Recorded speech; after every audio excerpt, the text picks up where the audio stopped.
Welcome to The Gangster, Book 6 in the Galactic Football League series. Written and performed by Scott Sigler, The Gangster is suitable for ages 12 and up and contains graphic violence. The Gangster is also available as a signed, numbered, limited edition hardcover while supplies last. To order, go to scottsigler.com/store. Hello, junkies. This week, I took a break from GFL 7 to work on a screenplay that Rob Otto and I have been working on for years. Yes, the same Rob Otto who is on our Story Smack live streams. We scheduled this session a year ago because I thought I would be done with GFL Book 7 by now, the second draft. As I mentioned last week, I am not done. We started working on this screenplay 4 years ago. It's a horror comedy screenplay. We're having a ball with it. But we ran aground on software and version control issues as we were shipping files from here to Detroit and back. Things got all messed up and we just sort of ran out of steam. When he got here specifically to work on it, we started using a program called Writer Duet. It is screenwriting software, but it is one of those all online type things like Google Docs specifically for Writer Duet. It's an online app and we can see each other's changes in real time. There's no version control issues at all. So this solved all of our problems. Of course, we could have found out about it years ago when we were in different places and not discovered it together when we're finally in the same room. But oh well, we're loaded for bear now. We finished the first draft of this screenplay. It's 115 pages, which is at least 5 pages too long, probably more like 20 pages too long for where we're at on our quest to get a movie made. But we are pumped about it. We got it done. That's the most important thing. Now that screenplay goes on the digital shelf as I hammer away on GFL Book 7 right up until we send you the Gangster hardcovers. We expect to start shipping those in the second week of August, and then it will take as long as it takes to ship 1,750 signed, numbered copies. When we do finally get those shipped out, I'll be crawling into a writerly hole, and it's nothing but GFL 7 second draft until that is done. Enough jibber jabber. Let me get you caught up on the story so far, then we're all going to kiss off into the sky.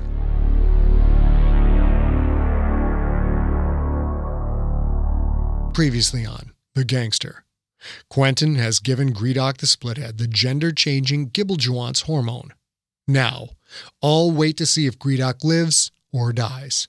And Cillian shows Quentin something that threatens to alter the course of history. What is it? Find out next on The Gangster, episode number 34.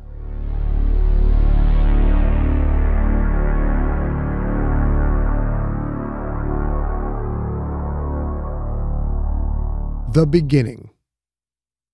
He couldn't see. He couldn't move. He couldn't defend himself. He couldn't give orders. Sometime after Barnes had forced him to drink the gibbeljuwance, things had started to happen to his body. Strange things. Painful things. He'd lost control of his muscles. Unable to stop himself, he'd brought his knees up to his sides, middle arms wrapping around the folded legs, holding them in place. His pedipalp arms, even the broken one, had moved of their own accord, hands against his face, elbows against his chest. He felt like a puppet controlled by ancient instincts. He knew little about what was happening to him. Why would he have ever learned about the process? He'd had no desire to change. There had always been an organization to run, enemies to defeat, an empire to build. What he knew, he'd learned as a child, in hushed whispers spoken with other leaders in school. Even at an early age, he had learned how to spot the leaders who wanted to someday make the change. A certain dreaminess to their voices when speaking about possible futures. A particular gleam in the eye. Sometime after his body tucked itself into a tight ball, he felt something oozing out of his carapace. In a few small spots at first, then his entire body. Later, that material began to harden, as if he was a candied shushalik. He felt very much at ease. There was nothing he could do now but wait. Those schoolyard whispers, he remembered some of them. He remembered young leaders talking about a cocoon. Inside of one, a body would undergo a metamorphosis. No sense of his surroundings. He felt slightly warmer, but that was all. He could not see. He could not talk. Inside his cocoon, he felt things growing within his body, shifting, altering, changing. A twinge of pain. Small at first, here then gone. Had he imagined it? Another, and another. Not his imagination. Another, spreading, expanding. Agony roiled through his body, pain so intense even he could not shove it down. If he had been able to move, Gredok the Splithead would have screamed.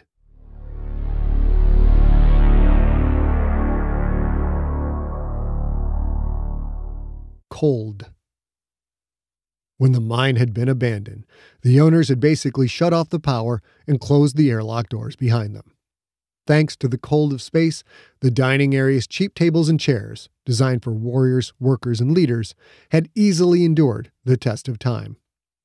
Quentin sat at one of those tables, along with Cillian, Aya, and Beans in his schmeck suit. On the other side of the table, Masal the efficient and Virak the mean. Everyone's breaths came out as cones of vapor. Beans had the facility's temperature barely high enough to stop sentients from getting hypothermia. Otherwise, heat radiation would build up and make the big asteroid noticeable to any battleships that might be searching for an escaped prisoner. Cillian had given Quentin cold weather gear, a black parka, insulated pants, heavy boots that were a bit too small. Cillian and Aya both wore their gray armored exosuits sans helmets. Aya wore a white knit hat that complemented her amethyst skin, at least the areas of skin that weren't marked with nasty purple-black bruises. Cillian seemed to be content to let his thick dreadlocks keep his head warm. Neither Cillian nor Aya seemed to have any problem with the uncomfortable exosuits, as if wearing the rigs for long periods of time was a fairly standard procedure on the Oleron. It was so cold that even Masal and Virak wore light jackets. Someone had found a storage locker with centuries-old Quith clothes still in it. "The little ruler departed for Einath," Cillian said. "Let's cross our fingers that it makes it without being detained by the bats. Whether it does or not, though, we're here until Gredok's metamorphosis is complete. Masal, you asked for this meeting. We're all ears." Masal had demanded the meeting far more than he'd asked for it. The worker and Virak seemed to have put themselves in charge of Gredok's care. "The cocoon has hardened," Masal said. "That means the probability of Gredok's survival through full transformation is much higher. There are short-term, mid-term, and long-term needs. The short-term need is care for the cocoon. It must be cleaned daily and monitored for infection by microorganisms. With no physician available, Virak and I will perform this duty." "I'd be happy to help," Quentin said. "This was my choice, so it's my responsibility. I don't expect the two of you to carry the load." Masal's fur ruffled. "Absolutely not. Virak and I will tend to her needs." The worker was already using the feminine pronoun. "We must make this clear," Masal said. "Now that the cocoon is formed, only Quith may see Gredok. We have already disabled all cameras in her chamber. If any of you lay eyes upon her, Virak and I will kill you. Does everyone understand?" The worker showed no sign of fear. Quentin had never seen him this self-assured. Cillian nodded. "I understand." "So do I," Aya said. "What works for me?" Beans said, his Schmeck speakerphone carrying his voice. Aya looked simultaneously miserable and angry. No smile on her face now, no adoring gazes. She'd changed, somehow, at least in the way she interacted with Quentin. Because of the fight in the cell? Because of Sakakorn's death? Because Gredok had been forced into Toltafine? Quentin didn't know. The thud of Masal's middle arm fist slamming into the table made everyone jump. "Quentin," he said, "do you understand?" Curls of black swirled on the worker's cornea. Quentin blinked, stunned. Had Masal the efficient just yelled at him? The worker was like a different sentient altogether. Maybe because no leader was present, and a Quith had to take charge. "Yeah," Quentin said. "I get it. Steer clear of Gredok. But, if there's other things I can do, then I want to help." The black girl slowed, partially faded. "You can help with the midterm need, which is food," Misal said. "Normally for Toltafine, the leader has her mate selected and her mate has provided sustenance. Since this life-altering event was so poorly planned, we must hurry. In 7 to 8 standard days, we will need meat, hundreds of kilos of it, preferably from animals native to Quith. Chochanks, Kandashiks, Kushes, and Githworts. The Oleran must go out and acquire a load as soon as possible." Quentin was about to object, knowing that sending the ship could draw the bats here, but Cillian spoke first. "We have a hold full of frozen Chochank and Kandashill," he said. 10,000 kilos of it.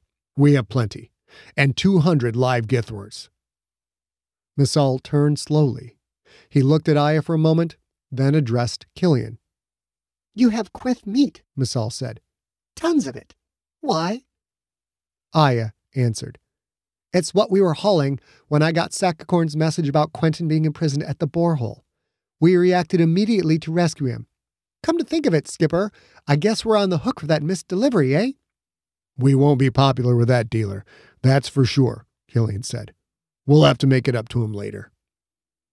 Cholita Sakakorn had been a great liar.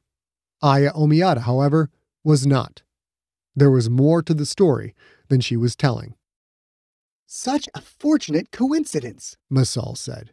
"That will give us more than enough food for the first few days after the cocoon opens. Then we will need to acquire larger live animals." Quentin didn't know Aya was lying, but Misal either didn't notice or didn't care. "That brings us to long-term needs," the worker said. "I am putting together a list of leaders that will make viable mates for Gredok. We must find the right leader to absorb all of Gredok's assets and provide for her long-term well-being. Quentin, surely you have contemplated possible mates. Who do you recommend?" Misal didn't bother to hide his contempt. He obviously thought this was yet another element of the plan that Quentin hadn't considered. Which was mostly true, but Quentin had one hell of a name to start with. "Charlton the Moral," Quentin said. "He told me to contact him at any time. I think this might be the right moment to take him up on that." Virak finally spoke. "Suddenly you know the Lord Governor well enough to convince him he should be in Gredok's harem?" "I don't know him well at all," Quentin said. "I just figured, he's well connected. He might have candidates in mind that aren't involved with organized crime, and—" "This is perfect," Misal said. "Gredok's asset portfolio is extensive. Charlton would consider courting Gredok for the cash flow alone, as it will bolster his re-election efforts. What the Lord Governor doesn't keep for himself, he can disperse to his supporters to further entrench their loyalty. And a mate of Charlton's caliber is worthy of Gredok's legacy. Well done, Quentin." Quentin felt a flush of pride. Did he need praise from Misal? No, but maybe it was a ray of hope that they could repair their broken friendship. Or, at least, maybe make things a little less awkward going forward. Maybe. "Charlton is the top candidate," Misal said. "Quentin, you will contact him as soon as we leave this place. I will tell you when to do it and what to say. In the meantime, I will focus on other options. If this pairing does not suit Charlton, we will move on to other leaders that have significant business interests." Quentin wondered if business interests included gangsters. Probably. Any Quith crime lord would kill to acquire Gredok's organization. "Makes sense to me," Cillian said. "Misal, it seems you have a plan. My crew and I are at your disposal." With difficulty, Aya stood. Her cracked ribs were going to take time to heal. "That's it then," she said. "We know who is taking care of our guest, and we're not going anywhere for a while, so can we be done with this meeting? Beans moved the Oleran's rejuve tank into the facility, and I'm due for a session." "Yes," Misal said. "We are done for now."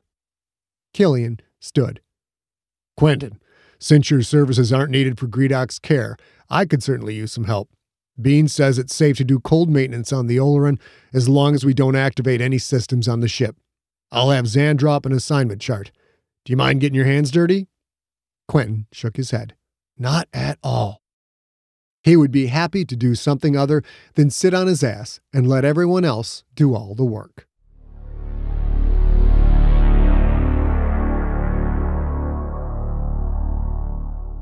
Repairs.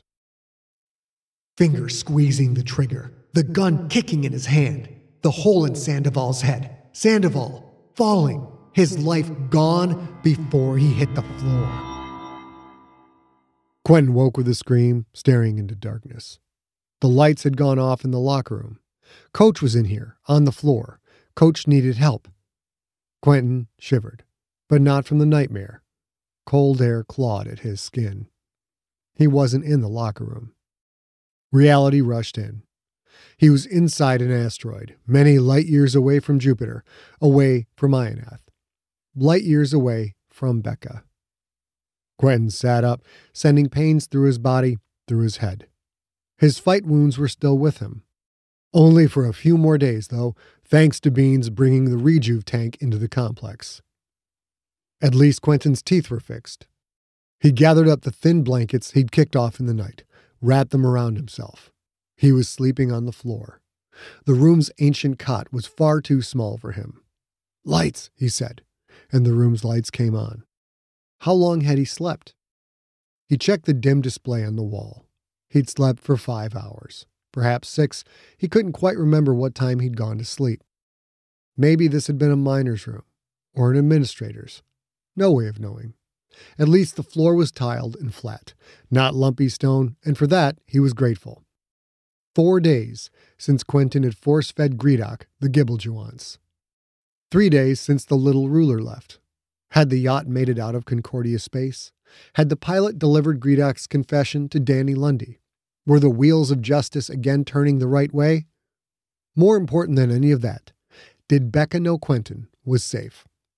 Becca. Where was she? How bad was she hurting? Did she think he was dead? Hell, she could be dead for all he knew. She and the baby both. Maybe Gredok had done something to her before he'd come to the borehole. Quentin breathed out, pushed the idea away. He couldn't think about things like that now, or he'd go crazy. He had 4 or 5 more days to go until Gredok's transformation was complete. And then what? Then Quentin and Masal would try to reach Charlton the Moral. Hopefully that would work out. Any threat from Gredok was soon to be gone forever. Quentin had done it. He'd won. Yet he couldn't shake the guilt at what he'd had to do to achieve that victory. He felt so tired. Quentin closed his eyes, and when he did, he saw Jonathan Sandoval's dead face staring back at him. So when he didn't have a nightmare about torture, he had one about killing a man? Heck of a choice. Either way, he wasn't going back to sleep. Quentin stood, picked up his clothes off the floor, and got dressed. He might as well get to work on the list of jobs his father had given him. Even after 4 days of scraping rust, greasing hatch hinges, cleaning food prep equipment, and scrubbing down anything that could be scrubbed down, it still felt strange to wear an exosuit inside the Oleron. "Hold that light," Cillian said. "I think I found it." Cillian was halfway inside a tight crawl space, hunting for the leak that dribbled water into the rumpus room. No leak now, of course, not with the ship at ambient temperature, but sooner or later the Oleron would power up, heat up, and Cillian wanted the problem solved. A few portable lanterns gave some illumination, but with Cillian's bulk magnified by his exosuit and helmet, there wasn't even enough room in the crawl space to clamp a light. "I don't get why you don't have Beans fix it," Quentin said. "He's so much smaller." 2 reasons. First, he's doing the important work of punch drive maintenance. Second, because when I told him I was going to fix the leak, he laughed at me. Have you ever had a male Sklorno laugh at you? No. It's demeaning, Cillian said. I'm going to show that little fluffball he's wrong. I mean, I already fixed this leak 3 times, so I don't know what he's laughing at. Maybe he's laughing that you didn't actually fix it? 4th time is the charm. Seriously, hold that light still. Quentin realized he'd let the beam come off the spot Cillian was working on. Sorry, he said, and retrained the light. Cillian's gloved hands worked on what looked like a rusted pipe hidden deep in the crawl space. One thing was for certain when it came to Cillian and the ship's crew: they didn't let a moment go to waste. Quentin wondered what their normal workload was like to make them so backed up on maintenance. The asteroid was a boring place. Masal and Virak were always with Gredok's cocoon. Aya, Zan, and Beans were busy with their own maintenance and repair duties. So much for being a 2-time Galaxy Bowl champ and rich beyond measure. Here, Quentin was little more than an unskilled assistant janitor. He wondered what Becca was doing. If she was on the Hypatia, she'd be safe. Probably. Had there been more protests? If only he could get word about the little ruler's progress, about whether Danny Lundy was hard at work trying to turn things around. "Quentin, keep the damn light steady, will ya?" Once again, he'd lost focus. "Sorry." Cillian wiggled his way free of the crawl space, bonking his helmet on the way out. "You're distracted," he said. "Thinking about your wife and kid again?" Quentin nodded. "I just want them out of danger, you know? It's killing me to be here while they're out there. I have no idea who might be after them." "I can imagine how hard it is to be away from them." Quentin felt his father's empathy, saw it on his face, even through a scratched and battered helmet visor. Cillian had spent time away from his own wife and children. Too much time. Cillian had had no choice, just as Quentin had no choice now. "It is," Quentin said. "I'd do anything to protect them." Cillian took the flashlight out of Quentin's hands, set it aside. "You'd do anything?" "Anything," Quentin said instantly. "The longer I'm away from Becca, the more I realize she matters more than anything else." Cillian's lips pressed into a thin line. "I waited to bring this up until the Gredok situation had been resolved," he said. "It's as resolved as it can be for the moment. I need to talk to you about something important. Something that involves the safety of your wife and child. Something that involves the safety of everyone, everywhere." A sinking sensation. Quentin had endured conversations like this before. "An invasion is coming," Cillian said. "When we rescued Yitzhak, we learned some bad things. Very bad." Quentin closed his eyes and sighed. Petra, Becca, Yitzhak, and Big Mike all thought he could somehow impact things on a bigger scale. And now Cillian? Quentin was done with all of it. He'd had enough problems to worry about without yet another person buying into a bizarre delusion that he was some kind of savior. "Not you too, Dad. Please don't tell me you think I can have some part in saving the damn universe. I've told everyone else, so now I'll tell you. I'm not a soldier." Cillian's expression hardened. "Then it's time you learned how to be one," he said. "I will teach you." "I will teach you." Those words instantly infuriated Quentin. Cillian Carbonaro hadn't taught his son how to read, how to play catch, how to throw a football, or ride a bike. He hadn't done those things because he'd been gone. Now, finally, a father was offering to teach his son, and what was the subject? War. "You'll teach me how to kill."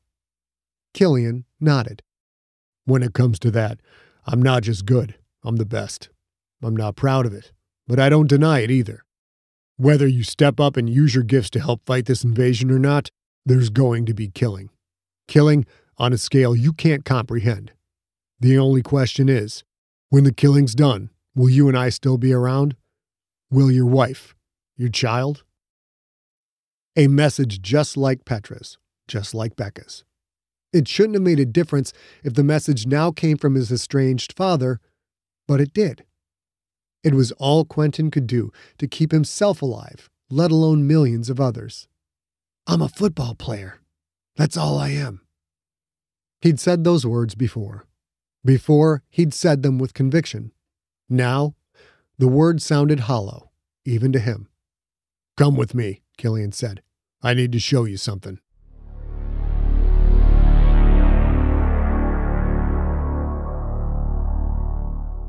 The cargo. Quentin and Cillian walked through the Oleron's corridors. Their handheld lights played along the floor, the walls. When all the lights were on, the ship looked beat up and mismatched. With two narrow beams moving along the surfaces, however, Quentin felt like he was walking through a derelict craft, a wreck floating across the void, waiting to be claimed for salvage. "Anyone ever tell you the ship could use a paint job?" Cillian sighed. "Sorry we don't have all the accoutrements of your fancy luxury yacht, son." "Let's just go back to Quentin for now, all right? I'm still adjusting to the fact that I was never an orphan at all." In truth, though, Quentin was already getting used to having Cillian in his life. And out here, hiding from civilization, maybe Quentin better understood why his father had stayed away. "I've followed your career a little bit," Cillian said. "I know your close friends call you Q. Can I at least use that?" The man had risked his life for Quentin. Twice. First to rescue Quentin from the borehole, then to help eliminate the threat of Gredok. Aya, Beans, and Zan had taken those same risks. All four members of the Oleron's crew were still in grave danger, yet here they were, sticking it out. Friends. That felt right. Surprisingly so. "Yeah," Quentin said. "Q will work." They walked on, ovals of light playing off the ship's corridors. "It's funny," Cillian said. "Well, funny isn't the right word at all. It's ironic, maybe. My own child thought he was an orphan, when, thanks to me, there's thousands of kids out there that grew up without parents." Thousands. Quentin had killed one man up close and could barely sleep at night because of it. Cillian likely had far more ghosts in his head. "You told me you didn't want to talk about what happened on the Keeling. I assume that's where all the killing happened?" Cillian nodded. "Some of it. I'm still not going to talk about that, all right?" No harshness in the man's voice. He was asking Quentin to leave it alone, not ordering him to do so. "All right," Quentin said. They continued on in silence until they reached a dented, rust-speckled sliding door painted with scratched and fading writing that read Cargo Hold 5. The older man slid the door aside. It opened with barely a sound. Like most things on the Oleron, the door might look like it belonged in a scrapyard, but it was well maintained and worked perfectly. Most things, except for the rumpus room leak, maybe. Through the open door, blackness. "Too bad we can't turn the lights on," Quentin said. "For this, we won't need them." Cillian stepped inside. Quentin followed. A large cargo hold. Quentin's flashlight beam played against the walls, dented and dinged from much use, and the roof support bars maybe 10 meters above. "Over here," Cillian said. Quentin caught up to him. Cillian's beam played against what looked to be the only object in the large hold, a white cargo container, the kind hauled on flatbed wheel trucks or stacked on freighters. Rust-spotted, dented, and well-used, it seemed to be right at home in the beat-up cargo hold. The container was locked down with twist locks at the corner, which was normal, but also with heavy steel mesh cables that stretched over the top and secured it to the hold's deck. Whatever was inside, the Oleron crew wasn't taking any chances that the container might shift or break free during flight. For a moment, Quentin thought Cillian was flicking his flashlight beam across the cargo container's side, but he wasn't. The man's hands were shaking. "This is it," Cillian said. "This container is an Abernessian secret weapon." The Abernessians. The Wasps. Even when Gredok had held the upper hand, Quentin hadn't sensed any fear in his father. He sensed it now, in Cillian's facial expressions, in his trembling voice. "A secret weapon," Quentin said. "Of the Abernessians, the mythical, evil alien horde that's coming to kill us all? Those Abernessians? Believe me, they're real."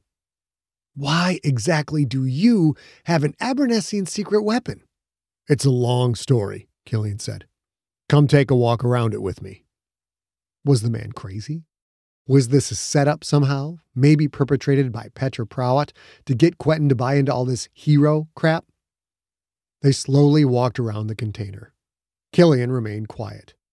The fear radiating from him felt unnerving. Quentin looked the cargo container up and down. Nothing out of the ordinary. After one lap, Cillian stopped walking. "Notice anything unusual about it?" Quentin started to say no, then assumed it was a trick question. He again let his light play along the white container's dented, scratched side. "Looks normal enough to me," Quentin said. "I was never a full-time trucker, but I worked heavy equipment in the mines. I drove flatbed trucks carrying containers like this more times than I can remember."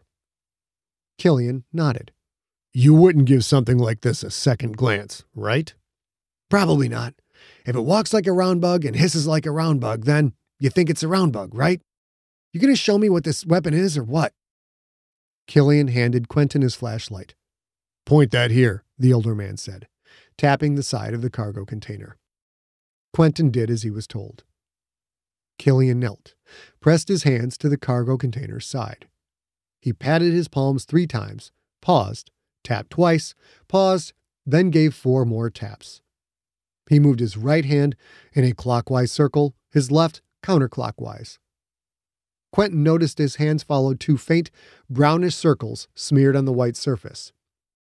After Cillian made 3 circles with both hands, a glowing vertical seam appeared, splitting the cargo container side, turning one long rectangle into 2 smaller ones.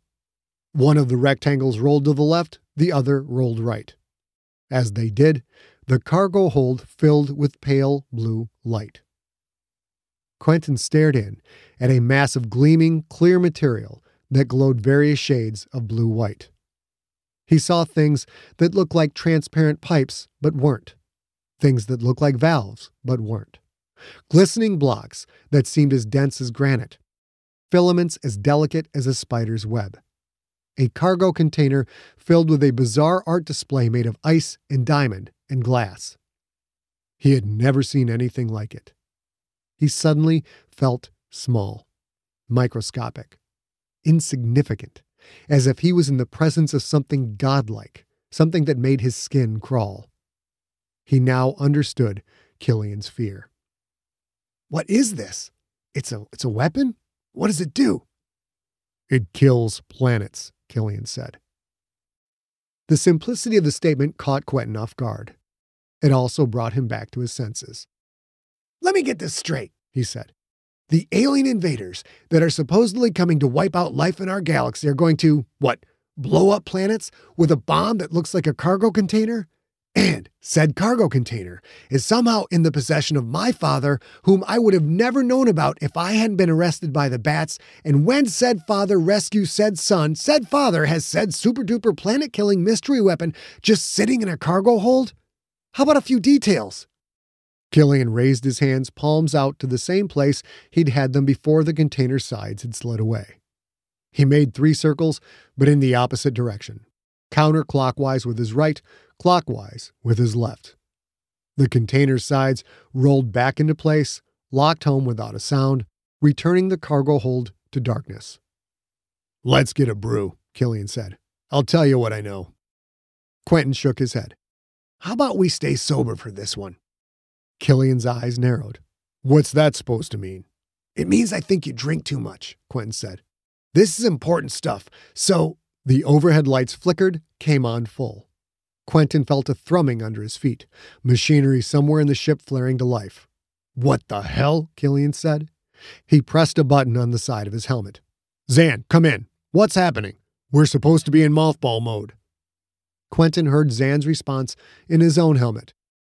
We have detected 4 Credorokian ships en route, including 1 capital-class vessel. I am activating all systems so we can make a run for it. The bats had found them.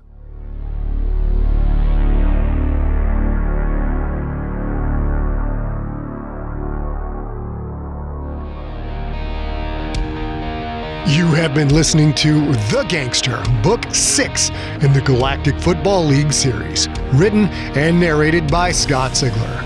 Follow Scott on Instagram and Twitter, where he is at Scott Ziegler, one word, and on Facebook at facebook.com/Scott Ziegler. For more information on the Galactic Football League series and for more free audiobook podcasts, visit scottziegler.com. The Gangster was directed by A. Ziegler, engineered by Steve Rickyberg. Copyright 2020, Empty Set Entertainment. Theme music is the song They're Watching Me by the band Superweapon.